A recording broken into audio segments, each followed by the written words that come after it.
Hey everyone, let's talk about zooming out in Roblox on your PS5 or PS4.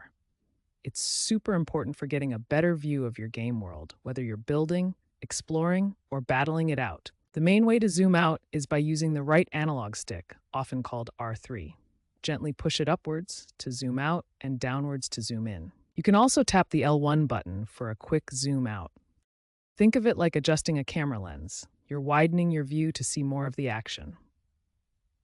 Remember, this only works in third-person mode. If you're in first person, you won't be able to zoom. Now for some cool tricks to customize your zoom.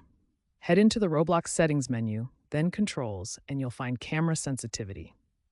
Adjust this to control how fast you zoom in and out. Higher values mean faster zooming.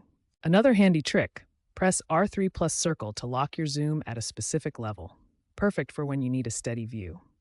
On the PS5, you'll even feel subtle vibrations through the DualSense controller when you hit the zoom limits. If you want to reverse the zoom direction or smooth out the camera movement, you can toggle invert zoom or enable smooth zoom in the Roblox app menu. Experiment and find what feels best for you. Key takeaway: mastering zoom controls enhances your gameplay and experience.